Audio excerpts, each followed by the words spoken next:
un congreso de mujeres latinoamericano aquí en la feria internacional. Fueron 3 días de gran bendición, predicadoras tremendas que estuvieron compartiendo la palabra de Dios, desafiando a todas las mujeres salvadoreñas que asistieron, como también de diferentes partes de América Latina. Fue un tiempo lindo. La verdad que el día miércoles que yo estuve en la inauguración, fue una tremenda unción de Dios que estaba ahí, que al final fue difícil terminar ese culto porque la gloria de Dios realmente descendió. Es un tiempo lindo realmente. Así que para la próxima les invitamos a las hermanas para que no se pierdan este tipo de bendiciones, porque Dios siempre tiene una bendición en cada culto. Amén. Cada vez que usted va a la iglesia, Dios tiene una bendición para usted. Cada vez que usted se asocia con algunos hermanos para estudiar la palabra, ya Dios tiene la mesa servida, ya tiene el platillo, ¿verdad?, de su alimento espiritual que Él va a compartir con nosotros. Y hoy también Dios tiene una palabra para nosotros, un mensaje que yo espero que cada uno de nosotros lo recibamos en nuestro corazón. Yo le he pedido a Dios que al terminar esta prédica hagamos compromisos, pero compromisos serios, compromisos como todo cristiano, ¿verdad?, firmes. ¿En qué hacer? ¿Qué más tengo yo que hacer en relación al tema que vamos a compartir hoy? Porque creo que es un compromiso de la iglesia del Señor y de cada uno de nosotros como personas, como cristianos, como líderes de una familia o miembros de una familia, hermanos, tomar decisiones al respecto de lo que hoy vamos a compartir con ustedes. Quiero leerles en el Evangelio de Lucas, capítulo 18, el versículo 15 al 17. Evangelio de Lucas, capítulo 18 y versículo 15, dice la Escritura. ¿Lo tienen, hermanos? Escuchamos todavía ahí algunas hojitas de la Biblia que se están moviendo. Ok, dice Lucas 18, versículo 15. Traían a él los niños para que los tocase, lo cual viendo los discípulos les reprendieron. Mas Jesús, llamándolos, dijo: dejad a los niños venir a mí y no se lo impidáis, porque de los tales es el reino de Dios. De cierto os digo que el que no reciba el reino de Dios como un niño, no entrará en él. Quiero, hermanos, compartirles la palabra de Dios bajo este tema. Esforcémonos para que los niños vengan a Jesús. Esforcémonos para que los niños vengan y conozcan y vivan para Jesús. Todos nosotros somos testigos de lo que está sucediendo en cuanto a los peligros y a las amenazas que enfrentan nuestros niños, nuestros jóvenes en el presente tiempo. Si hay una señal de la venida de Cristo tan real, tan clara en nuestro tiempo, hermanos, está relacionado con los niños y con los jóvenes de nuestra presente generación. Sin duda alguna, hay un plan que va más allá de la mente maquiavélica de un hombre hacia la destrucción de las generaciones, de los niños. Es evidente que no es la mente del hombre la que está detrás, hermanos, de todos los atropellos que se hacen hoy en día de los adultos hacia los niños y hacia la juventud. Entendemos por la palabra de Dios que hay un plan del enemigo, hay un plan diabólico para la destrucción de las familias y de los niños en particular, que es el tema que nos atañe hoy en día. Por ejemplo, si hablamos de los niños que murieron en la Segunda Guerra Mundial, se estima que más de 1 millón murieron en Alemania y la Europa ocupada por el régimen nazi. Este millón y más de niños que murieron, hermanos, solamente en lo que es la Segunda Guerra Mundial en Europa, muchos de ellos, dice la historia, murieron literalmente de hambre, por enfermedades comunes, por exterminio en las cámaras de gas o fusilados. Muchos de estos niños fueron utilizados como conejillas de indias, es decir, los utilizaron para pruebas científicas y de medicina por los nazis. Hay una historia que creo yo que cada uno de nosotros como cristianos deberíamos de leerla para aprender de la historia, sobre el diario de Ana Frank, una mujer judía alemana cuya familia fue perseguida y una familia piadosa por más de 2 años la escondió y así pudo sobrevivir ese tiempo con su familia, pero finalmente fueron descubiertos. Y Ana Frank, que era una niña cuando el régimen nazi tomó control en la Europa de la Segunda Guerra, fue frustrada su vida. Pero interesante porque en el libro que ella escribió, su diario, ella escribe muchas de las penas, de las situaciones que vivió durante ese tiempo, hermanos, de peligro. ¿Qué diríamos de los niños que mueren de desnutrición y hambre en el mundo? Según la UNICEF, hay alrededor de 200 millones de niños que enfrentan desnutrición en el mundo y que 19,000 mueren cada día por causas que se pueden evitar. Por ejemplo, la causa del hambre o la causa de las enfermedades comunes. Pensemos en 19,000 niños que mueren cada día, hermanos, pudiendo nosotros hacer algo para ser rescatados. Hablemos de los niños que mueren por el aborto en el mundo. Se estima que solamente en los Estados Unidos, después de que hace unas décadas se aprobó en toda la nación, se aprobó el aborto como una ley, mueren alrededor de 1.600.000 niños cada año por los diferentes métodos de aborto, incluyendo los métodos para evitar la procreación, o sea, los anticonceptivos. Estamos hablando de 1.600.000 niños solamente en la gran nación de los Estados Unidos. Pensemos alrededor del mundo cuántos millones más se le agregarían de niños que son literalmente asesinados por sus progenitores o por los adultos a causa del aborto. Hablemos de los niños que son usados y son violentados sexualmente.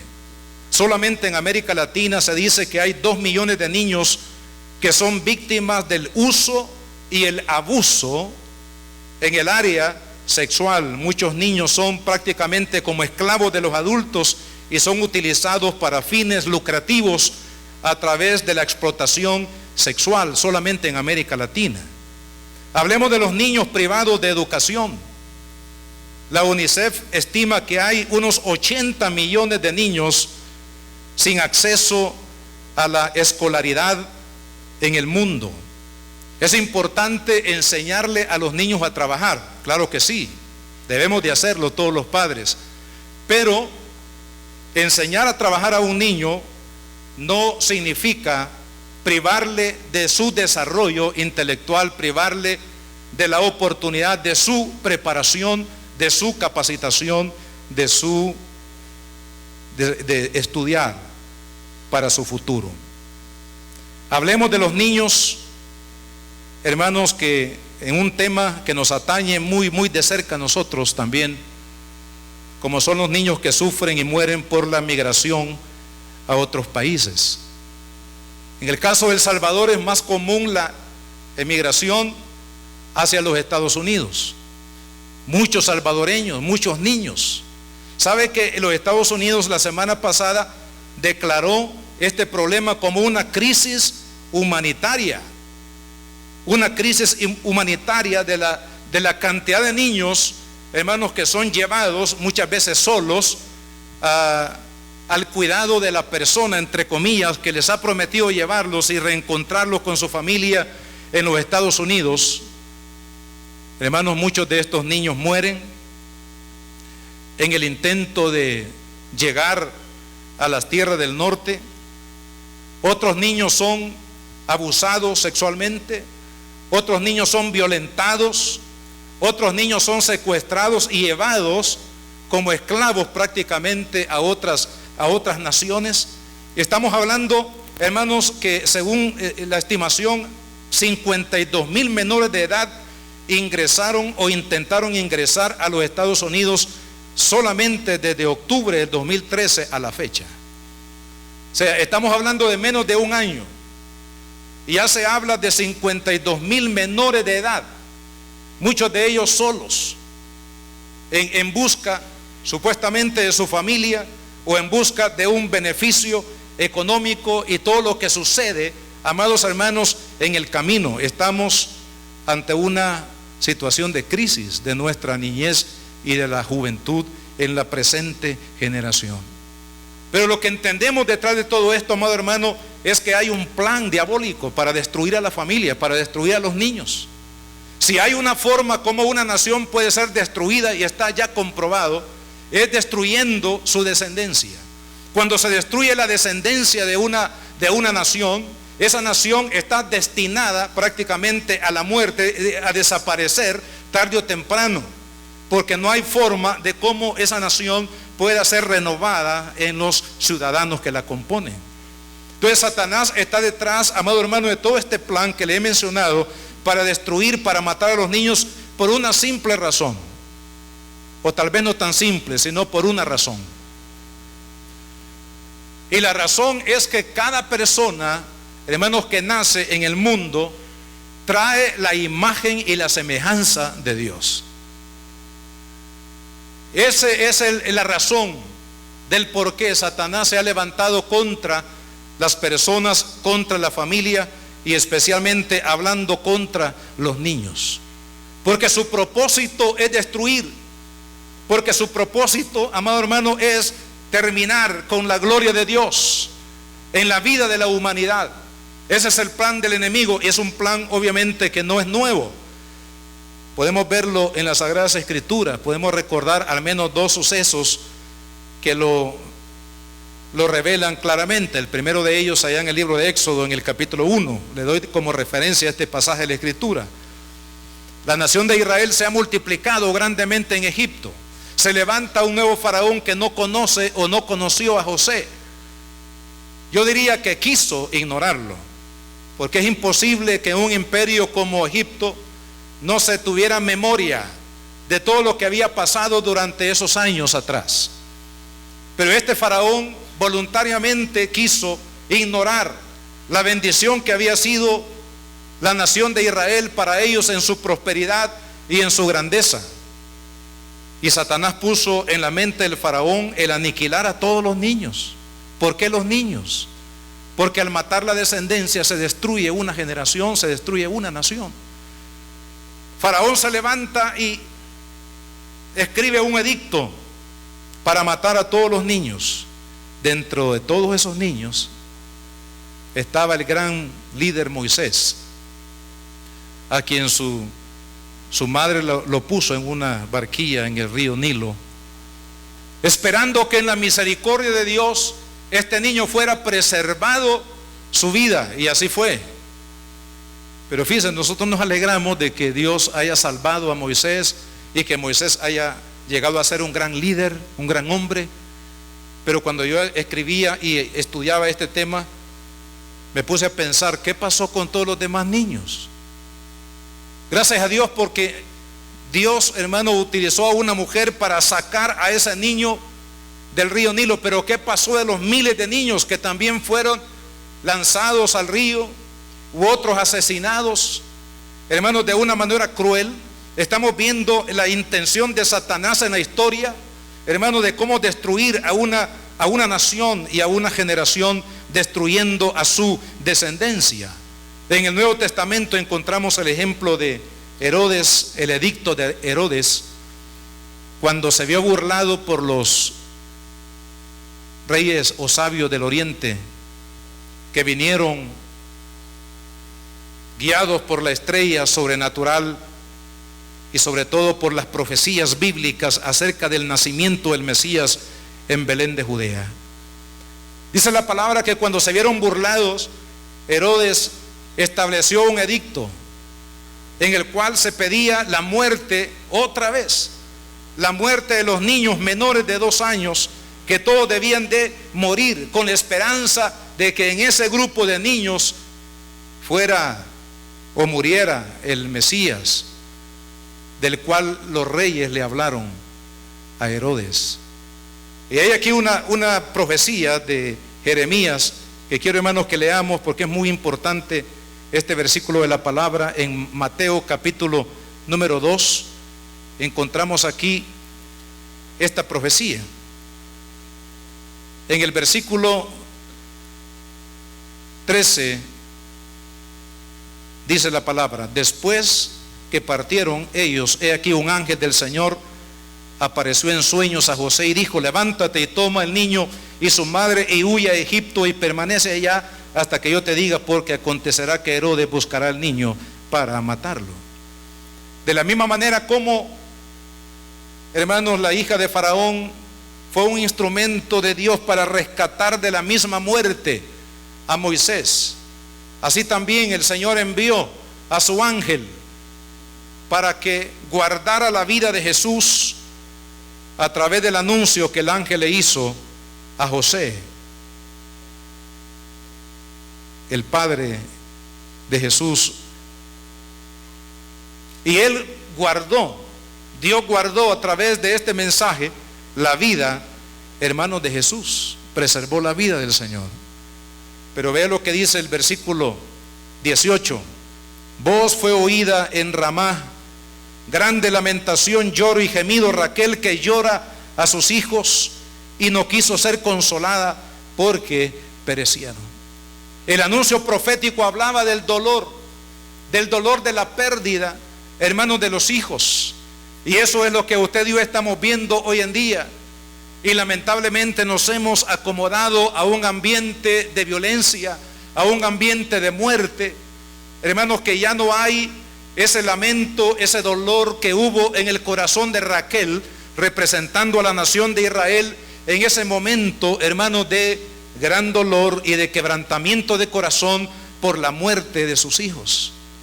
Yo creo que Dios quiere que usted y yo lloremos de la misma manera por aquellos hijos que hemos perdido, por aquellos niños de nuestra nación, de nuestro país, que no ha habido personas que los defienda, hermanos, y que los ha llevado a la violencia, al maltrato y finalmente a muchos de ellos a la misma muerte. La iglesia, cada uno de nosotros debemos de tener, hermanos, la lamentación, el gemido y el dolor que había en el corazón de Raquel por causa de la muerte de sus hijos. Hay un plan del enemigo en contra de nuestros hijos que tenemos que descubrir, porque la Biblia dice que no debemos de ignorar las maquinaciones de Satanás. Satanás se ha levantado contra nuestros niños y contra nuestra familia para evitar que ellos vengan a Cristo, para evitar que ellos conozcan al Hijo de Dios, porque solamente a través del Hijo de Dios, de un encuentro personal con Jesucristo, cada persona, hermano, recibirá el beneficio de la redención y de la salvación. Solamente a través de un encuentro personal. Claro, Satanás tratará de evitar que los niños y los jóvenes tengan un encuentro personal con el Señor. Pero hay algunas formas como Satanás logra este objetivo que quiero mencionar. En primer lugar, la ruptura familiar. Cada familia que se rompe, cada matrimonio que se separa, cada matrimonio que se divorcia, están abriendo una brecha, están abriendo un camino para que Satanás destruya la vida de los niños, la vida de nuestros jóvenes.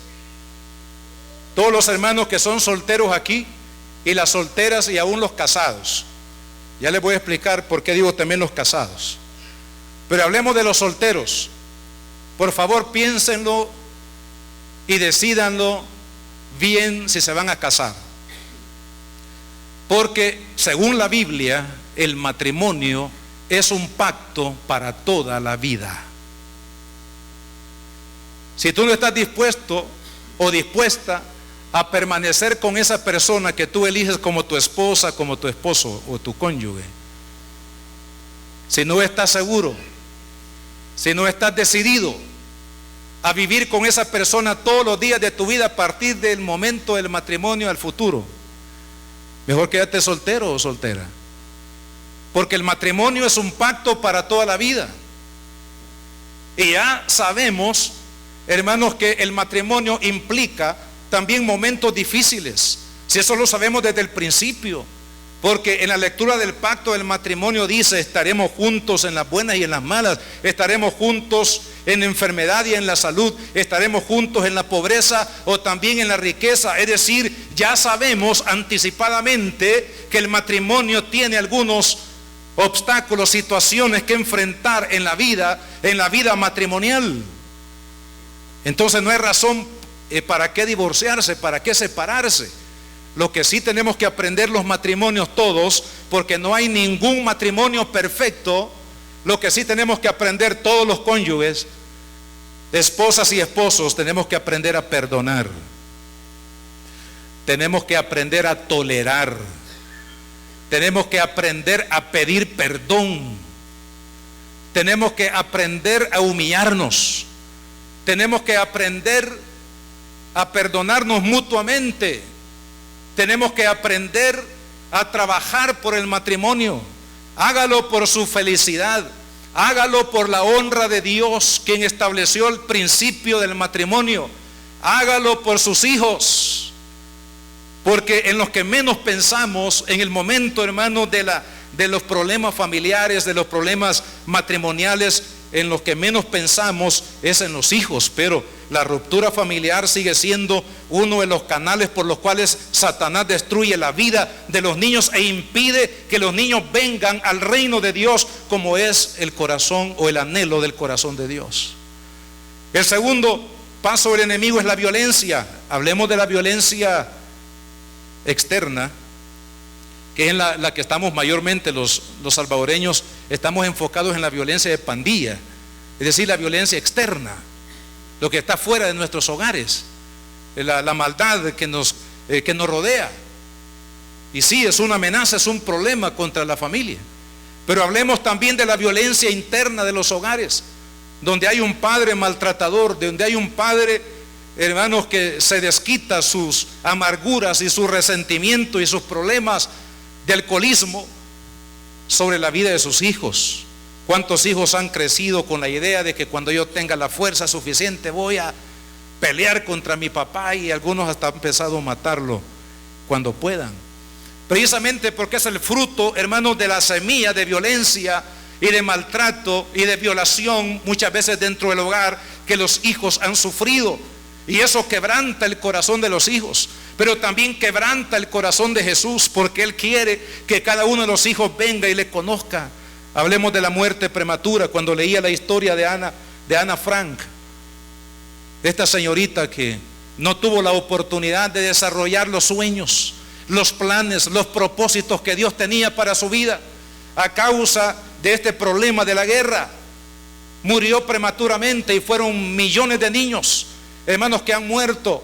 En nuestro país no es la excepción. Muchos niños mueren prematuramente teniendo un propósito, un plan divino en su vida para desarrollar, pero las diferentes circunstancias no han permitido que esos niños sigan viviendo, y la muerte prematura frustra los planes y los propósitos de Dios en la vida de los niños. Hablemos de las drogas, hablemos del alcoholismo entre los adolescentes de hoy en día. Antes, cuando hablamos de alcoholismo, estábamos hablando de los señorones, estábamos hablando de los adultos, estábamos hablando de los hombres. Pero, amado hermano, los tiempos han cambiado, y hoy en día se habla del alcoholismo entre los adolescentes.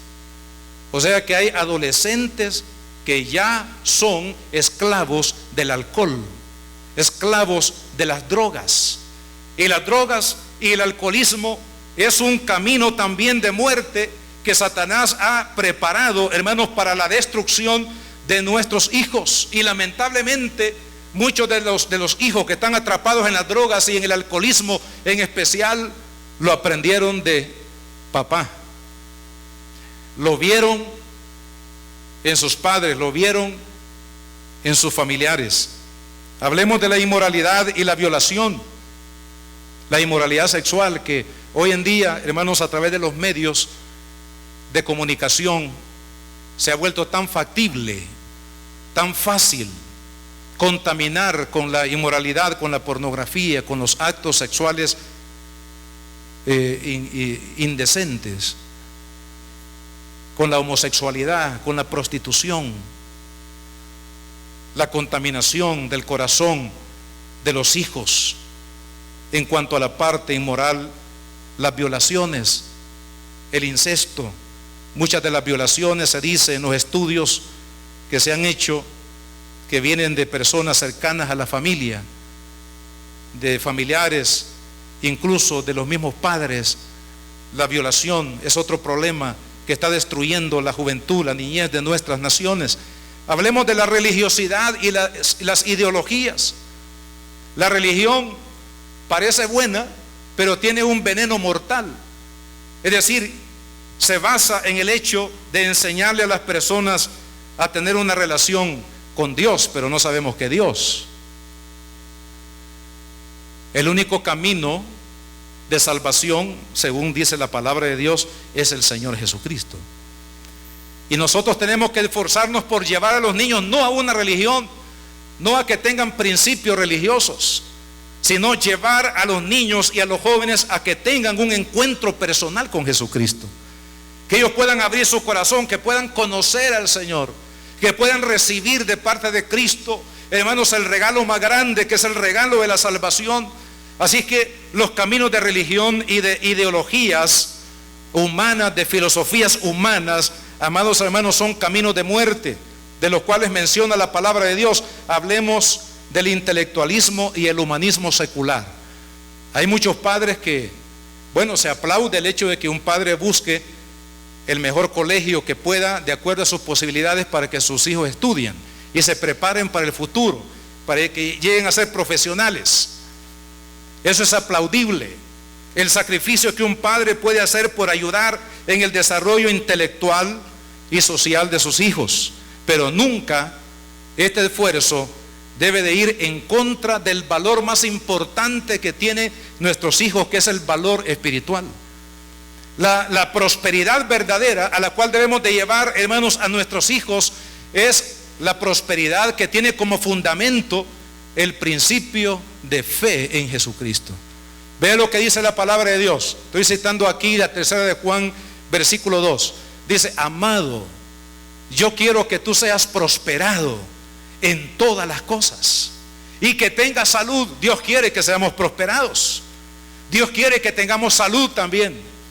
Pero dice la palabra: así como prospera tu alma. O sea que la prosperidad de Dios, la prosperidad que Dios quiere que usted y yo, hermanos, fomentemos en la vida de nuestros hijos, no es, hermanos, el triunfo académico solamente, no es el triunfo en el área del deporte solamente, o en hacer buenos negocios, aprender a tener éxito económico en la vida, sino que el éxito de Dios está relacionado con que los hijos conozcan a Dios.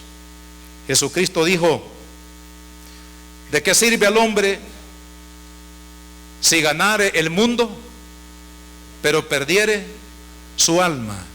Muchos padres hemos tenido éxito en llevar a nuestros hijos a que ganen el mundo, a que se abran camino en el mundo, en la sociedad, en los negocios, en la política y en toda disciplina profesional. Pero muchos, hermanos, hemos fracasado en llevar a los hijos a los pies de Jesucristo, donde está el fundamento de la verdadera prosperidad. Así como prospera tu tu alma. Es decir, en la medida que prospera el alma, que los hijos pueden tener una comunión íntima con Dios, que pueden conocer el corazón de Dios, que pueden aplicar los principios de Dios, las leyes de Dios a su corazón, en ese mismo porcentaje, hermanos, su vida va a ser exitosa en el campo del matrimonio, en la familia, en los negocios, en la profesión, donde quiera que Dios los lleve, tendrán éxito, porque tienen un buen fundamento que se llama Jesucristo, que se llama una relación íntima con el Señor. Amados hermanos, Satanás nos está robando, nos está quitando de nuestras manos a nuestros hijos, a nuestros niños, delante de nuestros propios ojos. Pero hay buenas noticias en la palabra de Dios, porque Jesús tiene un plan de salvación también para los niños. Y mayor es aquel que está con nosotros que el que está en el mundo. Mayor es Cristo, hermanos, que Satanás. Los planes de Cristo son más poderosos, de mayor alcance en la eternidad sobre los planes de Satanás. Si Satanás quiere destruir a nuestros hijos por las rupturas familiares, por la violencia, por la muerte prematura, por las drogas y el alcoholismo, la inmoralidad y la violación, la religiosidad y las ideologías, el intelectualismo y el humanismo secular, Cristo, amado hermano, ha levantado bandera por los niños. Cristo ha levantado bandera por nuestros hijos. Gracias a Dios que Cristo está dispuesto a pelear por sus hijos y por los míos. Está dispuesto a pelear por nuestra generación, por nuestros niños, por nuestros jóvenes. Él se ha levantado, hermanos, y Él quiere que cada uno de nosotros nos levantemos con Él para pelear por nuestra generación. Por eso hablo de decisiones firmes, de qué debemos de hacer, de mayores compromisos personales, familiares, como iglesia, como instituciones, hermanos, para hacer mucho más de lo que hemos hecho, para pelear por la vida, por la salud, por la esperanza, por los planes de nuestros niños y de nuestros jóvenes. En este pasaje de la Escritura que hemos leído en Lucas 18, hay tres cosas que el Señor Jesús nos dice en relación a los niños.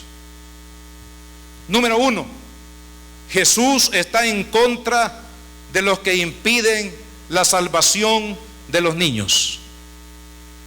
Jesús está en contra de toda persona, sea este un padre de familia, una madre de familia, un abuelo, una abuela, cualquier persona que sea un maestro en la escuela o en la universidad, o un líder político, o un líder de la empresa, cualquier persona que impida, que ponga obstáculos para que los niños, para que la generación presente conozcan a Jesucristo, Jesús está en contra de todos los que se oponen directa o indirectamente, como sucede muchas veces, que impidan que los niños conozcan a Jesús. La segunda verdad en este pasaje, Jesús nos llama a contribuir para remover los obstáculos para que los niños vengan a Él. Y esto tiene que ver también con los padres, tiene que ver con el maestro, tiene que ver con cualquier persona que tenga un liderazgo dentro de esta nación. Jesús quiere que hagamos alianza con Él. Jesús quiere, hermanos, que estemos de acuerdo con Él para quitar todos los obstáculos que impidan que los niños vengan a Él y le conozcan. Y la tercera cosa que vemos aquí en este pasaje es que Jesús declara que toda persona adulta que quiera ser salvo debe ser como un niño. Veamos esto desde dos puntos de vista. Primero, tiene que ver con las características que un adulto debe de adoptar para recibir el mensaje de salvación que viene de Jesús. Hablemos de la sencillez en el corazón de un niño. Hablemos de la credulidad, de la fe sincera que tiene un niño. Hablemos del carácter humilde de un niño. Esos son los valores que Dios quiere, hermanos, que el adulto adopte para poder entrar, hermanos, en el río de la salvación y de la bendición del reino de Dios para su vida. Tenemos que volvernos como niños. Pero el otro punto de vista tiene que ver con esto. Todo adulto, hermanos, que adversa que los niños conozcan al Señor, no pueden recibir la salvación. No pueden ellos recibir la bendición de la salvación a todos aquellos que se opongan. Todos aquellos hermanos que establezcan obstáculos para que los niños vengan al Señor. Miren lo que dice un versículo, un pasaje, diríamos paralelo al que estamos leyendo en Mateo capítulo 18. Vaya conmigo rápidamente para leer este pasaje de la Escritura. Mateo capítulo 18, versículo 1, dice la palabra de Dios: en aquel tiempo los discípulos vinieron a Jesús diciendo: ¿quién es el mayor en el reino de los cielos? Y llamando Jesús a un niño, lo puso en medio de ellos y dijo: de cierto os digo que si no os volvéis y os hacéis como niños, no entraréis en el reino de los cielos. Así que cualquiera que se humilla o se humille como este niño, este es el mayor en el reino de los cielos. Y cualquiera que reciba en mi nombre a un niño como este, a mí me recibe. Ahora vea la advertencia que está en el versículo 6. Y cualquiera que haga tropezar a alguno de estos pequeños que creen en mí, mejor le fuera que se le colgase al cuello una piedra de molino de asno y que se le hundiese en lo profundo del mar. Hay una advertencia de Jesús en contra de los adultos, porque sabe, amado hermano, mire, todo lo que está pasando en materia del sufrimiento, el dolor y la destrucción de los niños, ellos no tienen la culpa, todo viene de los adultos. Los abortos vienen de los adultos, las violaciones vienen de los adultos, la falta de cuidado, de salud y de educación de los niños viene de los adultos. O sea que los adultos somos los culpables de todo lo que está sucediendo en materia de destrucción de la vida de nuestros hijos. Y Jesús advierte que todo aquel que sirva de tropiezo, que todo aquel que adverse que los niños puedan conocer el reino de Dios y buscar la gracia de Jesucristo, se la van a ver con Él. Y aquí hablamos de padres que por sus decisiones se llevan de encuentro a sus niños, se la van a ver con Dios. Estamos hablando de personas que están en eminencia y que tienen el poder, tienen la capacidad de decisión y no lo hacen, pues se la van a ver con el Señor.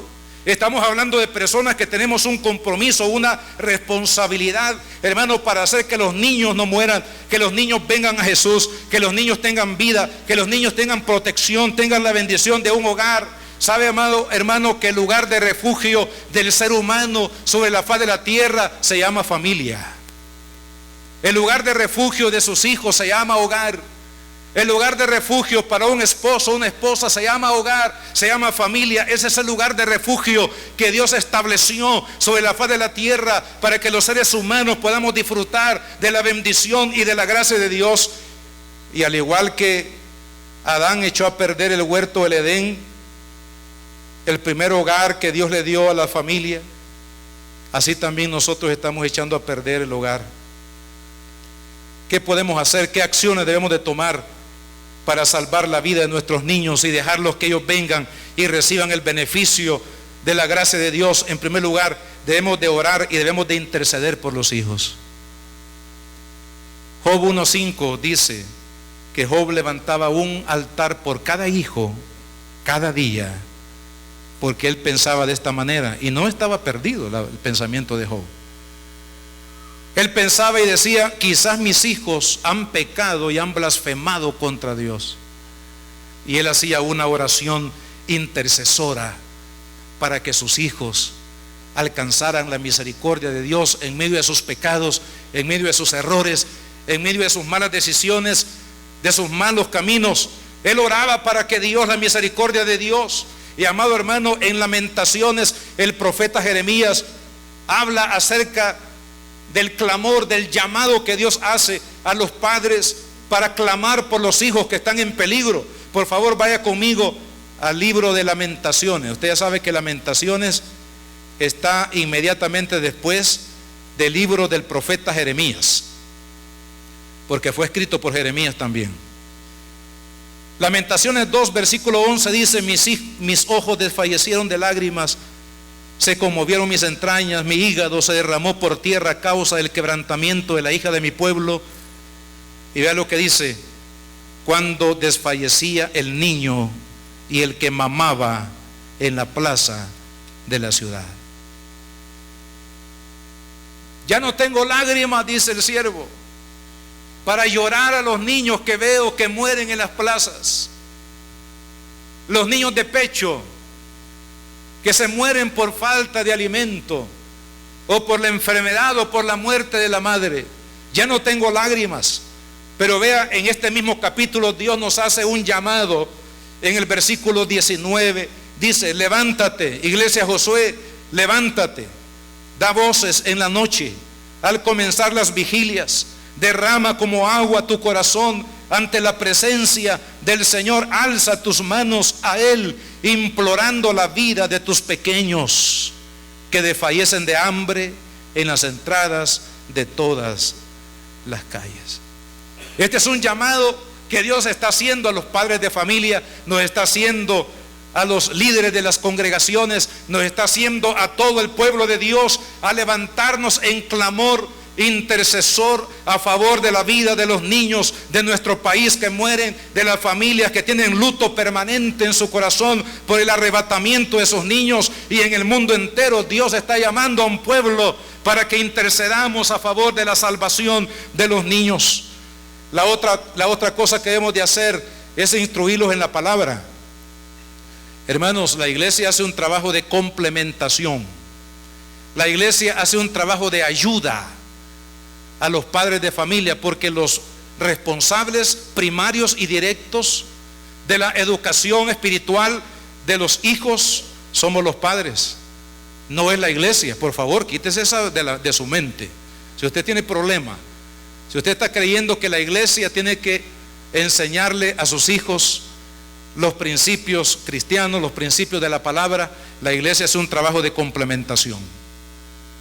La primera responsabilidad es responsabilidad de los padres, de instruir en la palabra de Dios.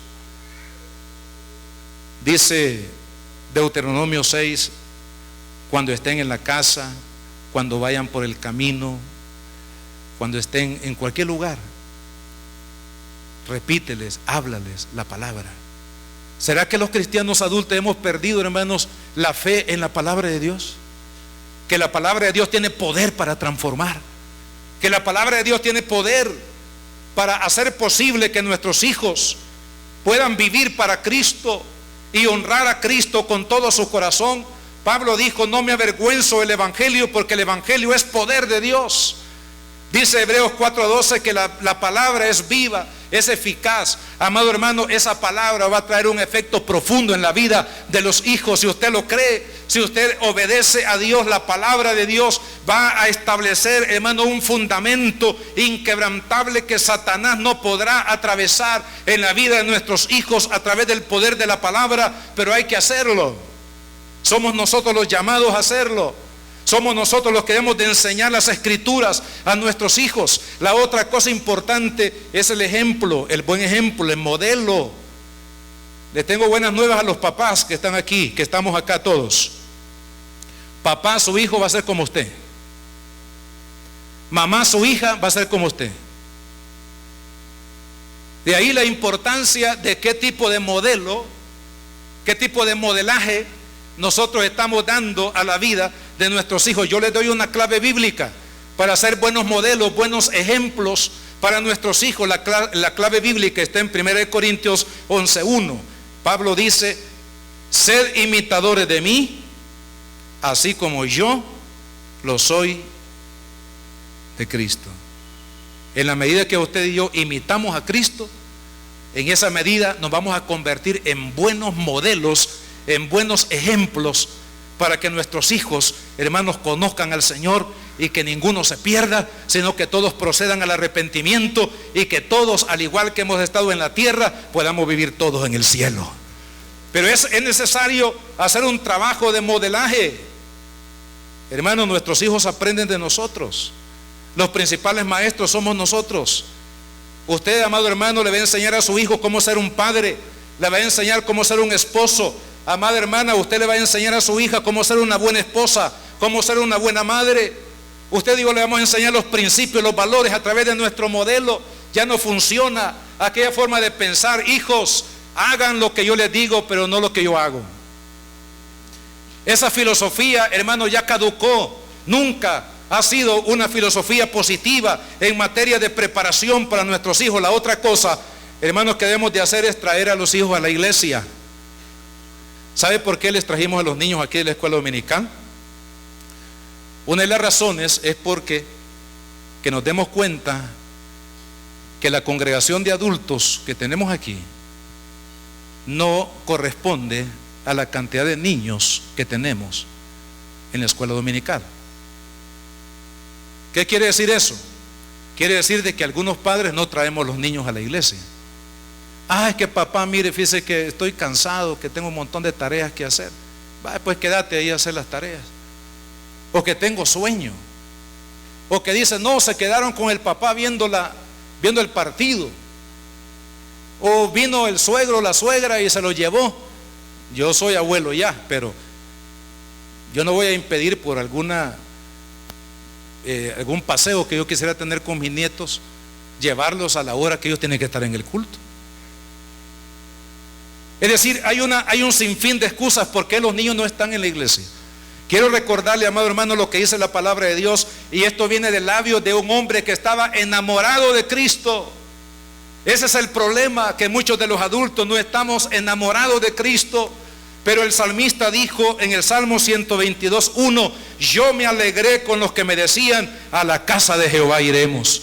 Cuando un hombre, cuando un padre, cuando una madre, hermano, esté tan enamorada de Cristo, tan entusiasmada por la gloria de Dios en su propia vida, eso mismo va a transmitir y se va a esforzar para que sus hijos, su familia también pueda, hermanos, participar de los beneficios del reino de Dios a través de la congregación. Dice Hebreos 10:22 que algunos ya hicieron una costumbre no congregarse. Y la exhortación es: no dejemos de congregarnos siguiendo el ejemplo de aquellos que ya hicieron un hábito el no congregarse. Usted no imite esos modelos, hermano. Usted imite a aquellos que son fieles en ir a la iglesia porque saben que en cada culto Dios tiene un mensaje para mí.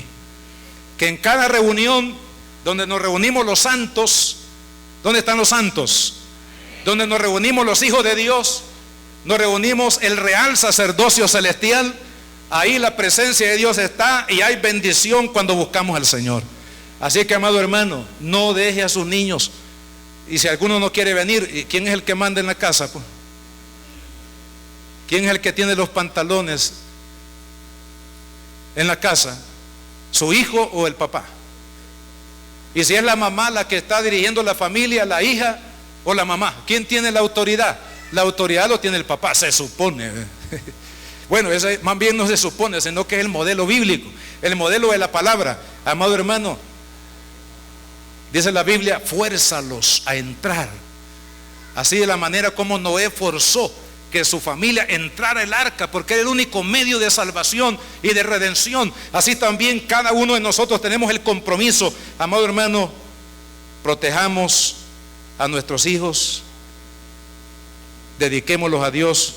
Ya no tenemos tiempo, concluyo acá. Hace unos días atrás, un hombre de origen checo, o sea de Checoslovaquia, llamado Karel Kozbanek, fue condecorado por el gobierno de Israel con este título. El título dice: título póstumo como justo entre las naciones. Este hombre fue honrado por la nación de Israel con este título: justo entre las naciones.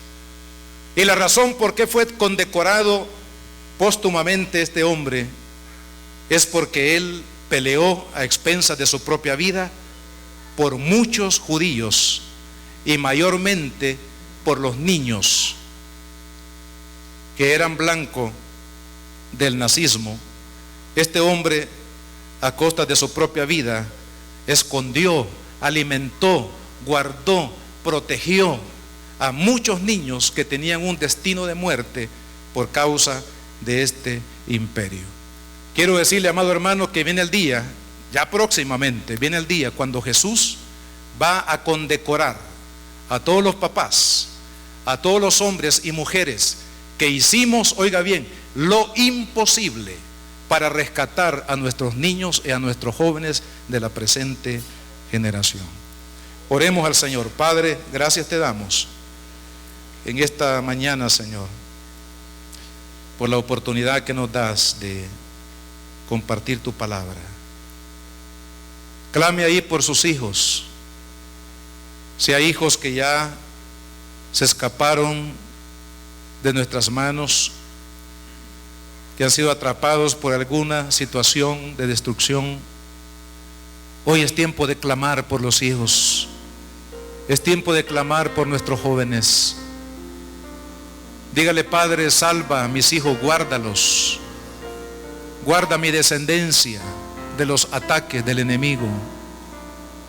Señor, haz una obra de protección.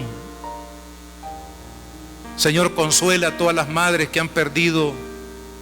Son miles las madres en nuestro país que han perdido a sus niños, a sus hijos, que lloran como Raquel, que no quiso ser consolada a causa del dolor de la muerte de sus hijos.